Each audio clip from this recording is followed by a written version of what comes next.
नमस्कार। इस नए एक्सप्लेनर में आपका स्वागत है। आज हम बात करने वाले हैं भारत के उन शानदार ऐतिहासिक और प्राकृतिक खजानों की जिन्हें पूरी दुनिया में एक खास पहचान मिली है। तो चलिए बिना देरी किए भारत के यूनेस्को विश्व धरोहर स्थलों की इस बेहद दिलचस्प लिस्ट की गहराइयों में उतरते हैं और इसे थोड़ा करीब से समझते हैं। अब हमारे आज के इस पूरे विश्लेषण का आधार क्या है? ये आधिकारिक दस्तावेज। हमने ये डेटा सीधा ऑफिशियल रिकॉर्ड से लिया है, जो साल 2023 तक के भारत के विश्व धरोहर स्थलों की एकदम सटीक और फाइनल लिस्ट हमारे सामने रखता है। इसी जानकारी के इर्द गिर्द आज की हमारी ये पूरी चर्चा घूमने वाली है। तो सबसे पहला और जरूरी नंबर जो आपको याद रखना है वो है 42। जी हाँ, 42। ये कोई छोटा मोटा नंबर नहीं है। 2023 तक हमारे देश में कुल 42 ऐसे ऐतिहासिक और प्राकृतिक स्मारक हैं जो इस ग्लोबल लिस्ट का हिस्सा हैं। ये आंकड़ा अपने आप में इस बात का पक्का सबूत है कि भारत की विरासत कितनी विशाल और विविधताओं से भरी हुई है। चीजों को थोड़ा आसान और सुव्यवस्थित रखने के लिए हमने इस एक्सप्लेनर को 4 हिस्सों में बांटा है। पहला, भारत की विश्व धरोहर की एक ओवरऑल पिक्चर। दूसरा, हमारे 34 सांस्कृतिक स्थल। तीसरा, 2023 में जुड़े बिल्कुल नए नाम। और आखिर में हमारी प्राकृतिक और मिश्रित धरोहर पर एक नजर। चलिए सबसे पहले सेक्शन से शुरू करते हैं। भारत की विश्व धरोहर, एक समग्र चित्र। देखते हैं कि ये 42 जगहें असल में किन किन श्रेणियों में बटी हुई हैं। अब जरा इस ब्रेकडाउन को देखिए। ये चार्ट बहुत ही खूबसूरती से दिखाता है कि इन 42 स्थलों में सबसे बड़ा हिस्सा किसका है। जैसा कि आप देख सकते हैं, 42 में से 34 स्थल तो पूरी तरह से सांस्कृतिक हैं, यानी एक बहुत बड़ा बहुमत। वहीं दूसरी तरफ हमारे पास 7 प्राकृतिक स्थल हैं और केवल एक मिश्रित स्थल है। ये साफ तौर पर बताता है कि वैश्विक स्तर पर भारत के ऐतिहासिक और मानव निर्मित स्थापत्य का कितना गहरा प्रभाव है। आगे बढ़ते हैं हमारे दूसरे सेक्शन की तरफ, 34 सांस्कृतिक स्थल। आइए इतिहास के इन पन्नों को थोड़ा और करीब से पलटते हैं। ग्लोबल लेवल पर भारत की इस पहचान का सफर असल में 40 साल लंबा है। ये सब शुरू हुआ था 1983 में, जब ताजमहल, आगरा का किला और अजंता एलोरा की गुफाओं जैसी हमारी आइकॉनिक जगहों को सबसे पहले चुना गया। और आप देखिए, ये सफर रुका नहीं है।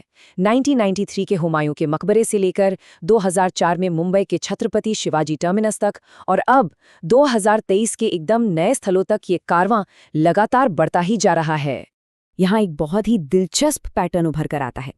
अगर आप शुरुआती दौर यानी 1983 के आसपास के डेटा पर नजर डालें तो आपको महाराष्ट्र और उत्तर प्रदेश जैसे राज्यों का एक साफ दबदबा दिखाई देगा। लेकिन जैसे जैसे दशक बीतते गए, ये दायरा बढ़ता गया। आज पूरे भारत के अलग अलग राज्यों से सांस्कृतिक स्थलों को इस लिस्ट में जगह मिल रही है। सच कहूं तो ये क्रमिक विस्तार ही भारत की असली सांस्कृतिक विविधता की पहचान है।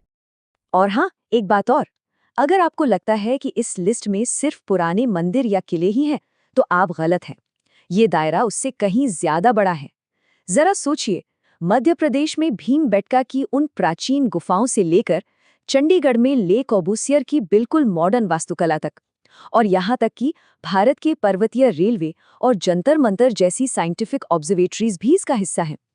इससे पता चलता है कि यूनेस्को की नज़रों में संस्कृति की परिभाषा कितनी व्यापक है। तो चलिए अब आते हैं तीसरे सेक्शन पर, 2030 के नवीनतम स्थल। जानते हैं उन बिल्कुल नई प्रविष्टियों के बारे में जिन्होंने इस गिनती को आधिकारिक तौर पर 42 तक पहुंचाया है। साल 2023 में हमारे पास जो 2 बिल्कुल नए नाम जुड़े हैं वो हैं पश्चिम बंगाल का शांति निकेतन और कर्नाटक के होयसल के पवित्र मंदिर समूह। ये दोनों ही एक दूसरे से एकदम अलग हैं।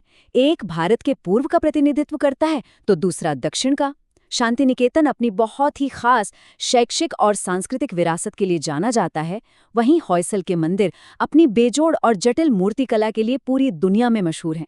दोनों ने मिलकर इस लिस्ट में अपार सांस्कृतिक मूल्य जोड़ा है। अब रुक करते हैं हमारे आखिरी यानी चौथे सेक्शन का, प्राकृतिक और मिश्रित धरोहर। इंसानी कारीगरी से हटकर अब बात प्रकृति के असीम चमत्कारों की। 1985 से लेकर 2014 के बीच शामिल किए गए ये 7 पूरी तरह से प्राकृतिक स्थल सच में भारत की अद्भुत जैव विविधता की कहानी कहते हैं। असम के काजीरंगा और मानस के जंगलों से लेकर पश्चिम बंगाल के विशाल सुंदरबन, उत्तराखंड की उस खूबसूरत फूलों की घाटी और कई राज्यों में फैले हमारे राजसी पश्चिमी घाट तक, अगर आप नेचर लवर हैं, तो ये लिस्ट आपके लिए किसी खजाने से कम नहीं है। और आखिर में बात करते हैं उस इकलौते स्थल की जिसे मिश्रित यानी मिक्स्ड कैटेगरी में रखा गया है। जी हाँ, 2016 में शामिल हुआ सिक्किम का कंचनजंगा नेशनल पार्क। ये जगह अपने आप में इतनी खास इसलिए है क्योंकि ये दोनों ही पैमानों पर खरी उतरती है। इसका मतलब है कि यहाँ आपको बेइंतहा प्राकृतिक सुंदरता तो मिलेगी ही, लेकिन साथ ही इसका एक बहुत गहरा सांस्कृतिक और आध्यात्मिक महत्व भी है। यही बात इसे इन पूरे 42 स्थलों में सबसे अलग और अनोखा बनाती है। खैर, जैसे जैसे हम अपने इस एक्सप्लेनर के अंत तक पहुंच रहे हैं, एक बहुत ही बड़ा और अहम सवाल हमारे सामने आकर खड़ा होता है। हम इस लिस्ट में शामिल तो हो गए, लेकिन इन 42 अनमोल वैश्विक खजानों को अपनी आने वाली पीढ़ियों के लिए बचाकर कैसे रखा जाए? देखिए, सिर्फ एक लिस्ट का हिस्सा बन जाना काफी नहीं है।